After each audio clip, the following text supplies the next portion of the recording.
What's going on, everybody? Welcome back to another video. I'm your host Mike, and today I'm going to give you my favorite buy low sell high targets at this point in the season. Remember guys, leave a like if you enjoy the content, subscribe if you haven't, and before we jump into this video, make sure you take a second to listen to our video sponsor. Introducing the new sponsor to our channel, we're talking about a brand new daily fantasy props app, Thrive Fantasy.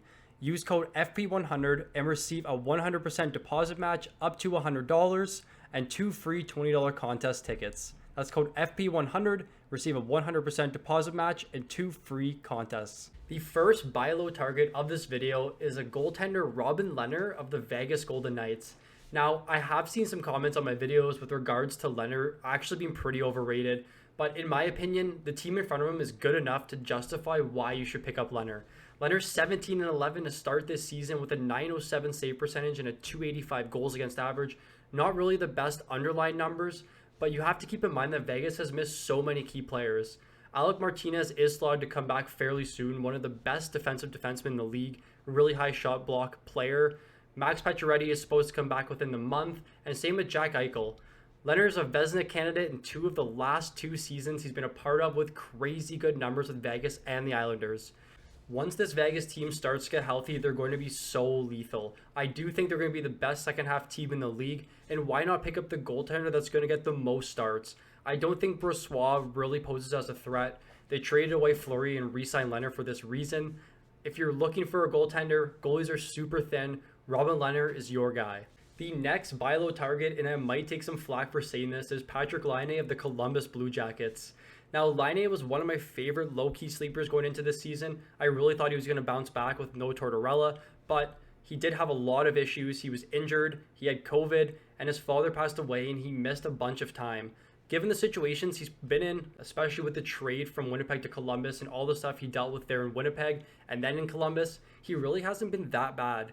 People are beginning to drop Laine, and this is why I think it's a perfect time to pick him up. The Jackets have some solid pieces with Werenski, Bjorkstrand, and some young defensemen like Jake Bean and Adam Boqvist. The offense is still there. They just need to put the pieces together. Laine is playing over 18 minutes per night. He's still in the top power play unit and the top line. He's getting all the opportunity in the world to score, and it's hard to forget he's a 3-time 30 goal scorer to begin his career. If Laine can battle through this adversity and find his game again, he's literally at the lowest value you will possibly find him this season. He's a drop candidate in some leagues and a really, really good buy low target in other leagues. Just remember, guys, if you're in a plus-minus league, Columbus has been really bad, especially Bjorkstrand. He's about a -17 if I can remember correctly. So keep that in mind. But for non-plus-minus leagues, I think Laine is an extremely good value play right now. The final buy low target for this video is Evgeni Malkin of the Pittsburgh Penguins. Now, if you remember the last season, some people who watched my videos, I recommended Malkin about halfway through. It did pay off a little bit. I think he ended with 28 points in 33 games. But again, he's off to a decent start this season, but with the little games played, he's at probably the lowest value you'll find him. He's back from injury and he looks great, as is the entire Penguins roster. He's put up 9 points in his first 8 games. He's on the second line and still the top power play unit while playing over 18 minutes per night. The minutes are solid, especially with the high offense that Pittsburgh's producing right now.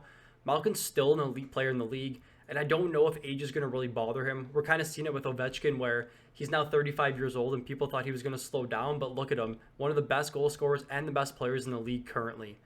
You can expect some super high point upside, especially power play points. Malkin does possess pretty good shot volume, but he does lack on the faceoffs. I think right now, Pittsburgh's going to be one of the hottest offensive teams moving forward for this season, and picking up Malkin at a really low value, given the upside he has, is going to be a great trade for you at this point in the season. Jumping over to the sell high candidates, the first sell high player is Chandler Stephenson of the Vegas Golden Knights. I'm super sad to say this because I like Stephenson as a player, but at this point in the season, he's definitely a sell high. Reason being, if Eichel comes back, Stephenson's the likely candidate to move down in the lineup. I can't see him playing over Eichel or seeing Eichel play on the third line. And unfortunately, Stephenson's value is going to go to basically irrelevant in fantasy. 38 points in 42 games. He definitely holds a lot of fantasy trade value, and at this point in the season, it's probably the best time to get rid of him.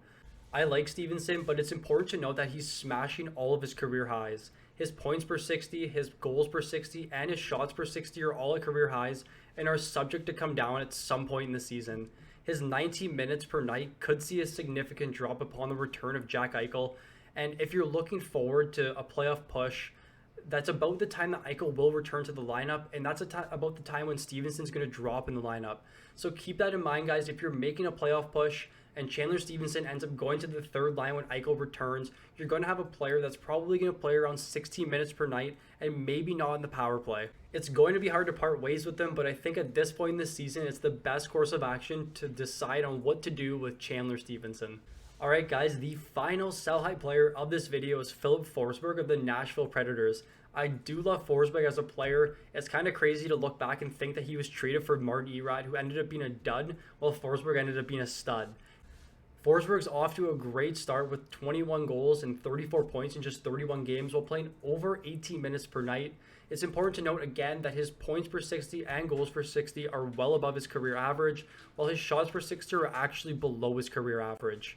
Now, his shooting percentage is at 29%, which is way above his career average of 12%, more than double. This is bound to regress to the mean at some point in the season, and you don't want to be on the opposing side of this when it does happen. Forsberg is a great player, and the entire Nashville team is really good, but they aren't really an offensive-minded team. I do think they're going to start regressing offensively at some point in the season. Saros can only carry them so much on the back end, but with Forsberg's current value, I really think you can get a high-end player and reap the benefits in the long term this season. Thank you for watching the Buy Low, Sell High Players video. If you enjoyed the video, please leave a like, and if you're new to the channel, please subscribe. Thank you for watching, and I look forward to seeing you all in the next one.